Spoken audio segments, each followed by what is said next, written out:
Hi, friends. Warm welcome to all of you to today's session. And today we are going to have the second session of percentage. So, in the percentage, in the very first session, what we did over there was we talked about the change of base. So, today we are going to talk a little more about it, where we'll take it to the next step and a little more complicated problems and how we are going to solve it. Along with that, I'll also introduce you to a new methodology of solving questions, specifically when the questions are on percentage. So, without wasting any further time, let's dig deep into the percentage area, and let's see where we go from there. So I'm going to share the screen with you, all of you.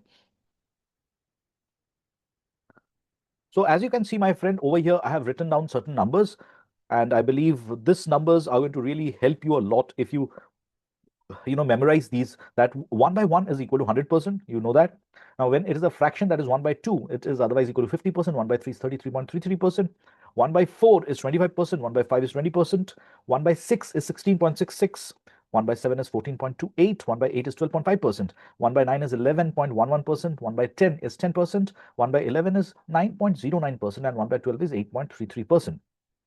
Now, there's also a way of remembering it. For example, 1 by 1 is easy, 100%. 1 by 2 is just half of that, that is 50%. And half of 1 by 2 is actually 1 by 4. So 1 by 4 is half of 50, that is 25%. And 1 by 4, the half is 1 by 8. So 1 by 8 is basically half of 25%, that is 12.5%. Similarly, 1 by 3 is 33.33%. So you can see there is only 3's in over there. So it is easy to remember. And 1/3 of 1 by 3 will take you to 1 by 9, right? So 1/3 of 33.33 is 11.11. So, and then you can see if the denominator is 1 by 9, we write 11.11. And similarly, when the denominator is 11, you write 09.09, right? And 1 by 5 is 20%, right? And 1 by 6, like in 1 by 3, it is 33.33%. So 1 by 6 is basically 16.66%. So there are more number of 6, easy to remember. 1 by 7 is 14.28%, again easy to remember because 7 into 2 is 14 and 14 into 2 is 28. So this way you can memorize these numbers. And 1 by 6, the half is again 1 by 12. So 16.66 ka adha is 8.33. Now these are few numbers. If you remember them, then the conversion between fractions to percentage and percentage to fraction becomes pretty easy, right? Now, so let's start with the first question of the day. That is, let's say if I give you a question, and in the question it says that, let's say there is a class, right? So we will start by writing, and I don't claim to have great handwriting, but काम तो चल जाता है दोस्त, है ना? So friends, let's say I'm talking about in a class. कुछ students Odisha से थे. कितने स्टूडेंट्स थे ओडिशा से? तो परसेंटेज में दिया हुआ है. Students from Odisha they were 37.5%, right? और क्वेश्चन में ये दिया गया है that this is a question from one of the CAT exams that had come once. So but this is a question also which had appeared a similar question in a bank PO exam as well. So इसमें हम लोग देखेंगे कैसे हम जो अभी discuss किए ये कॉन्सेप्ट को हम कैसे डिस्कस यूज कर पाते हैं इस पर्टिकुलर क्वेश्चन में. And the question also says that in the class Odisha से 37.5% थे. बिहार से, from Bihar, the total number of the percentage of the students were 40%.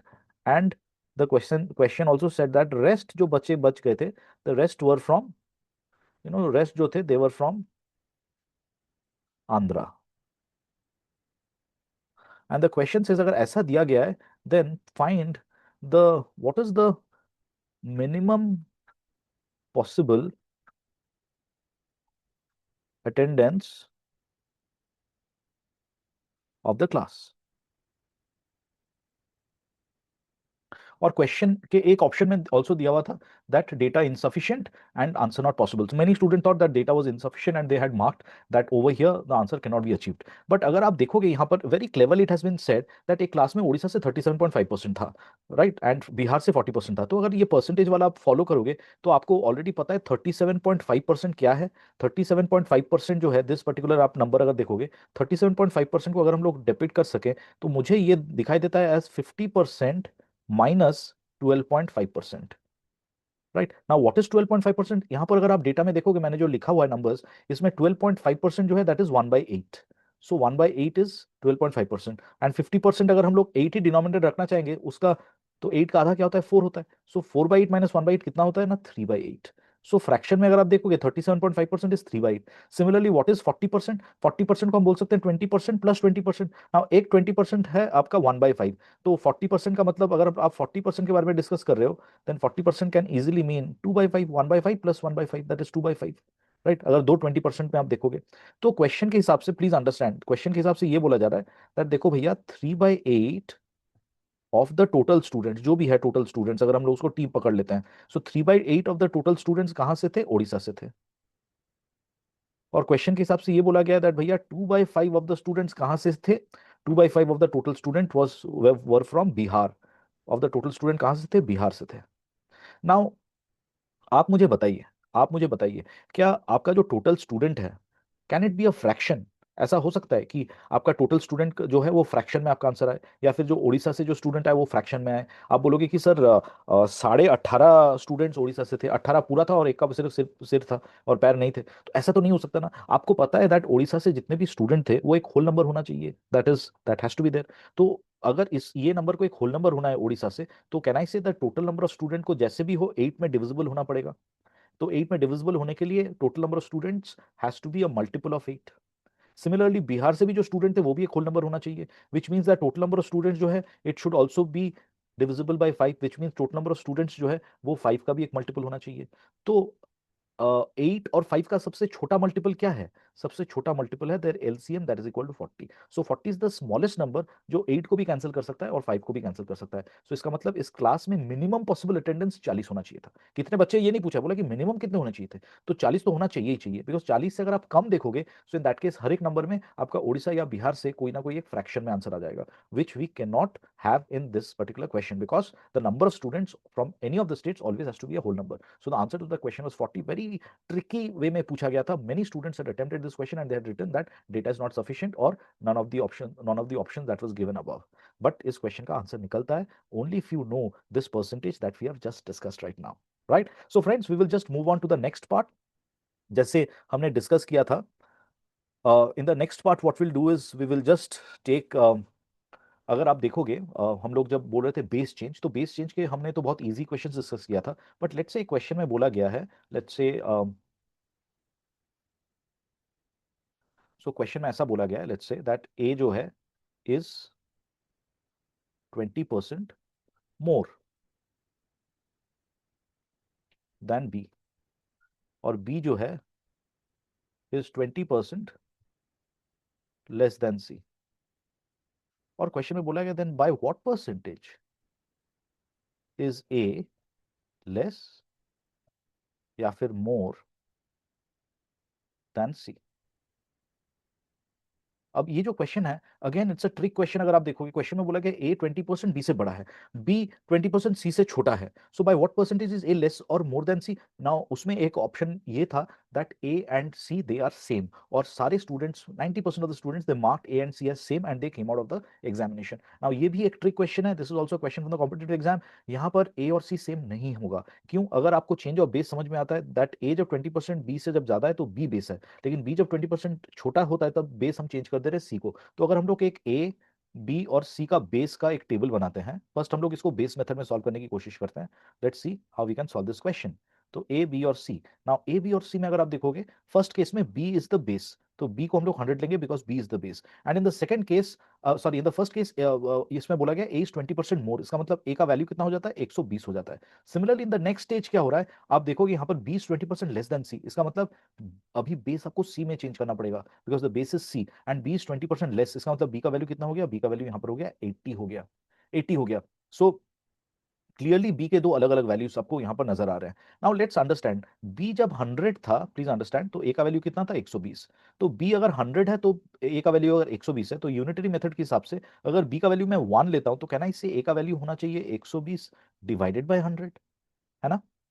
Similarly, तो आप मुझे बताइए अगर बी का वैल्यू 1 है, ए का वैल्यू होता है 120/100, तो बी का वैल्यू जब 80 होगा तो ए का वैल्यू कितना होगा? ए का वैल्यू यहां पर होना चाहिए, जो 1 का वैल्यू होगा दैट इज 120/100 मल्टीप्लाइड बाई 80।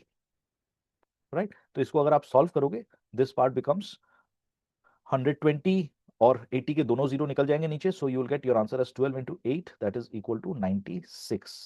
इसका मतलब this value over here is 96, ये है वैल्यू। तो ए का वैल्यू कितना है 96, बी का वैल्यू कितना है 80 और उसी टाइम में सी का वैल्यू कितना है 100।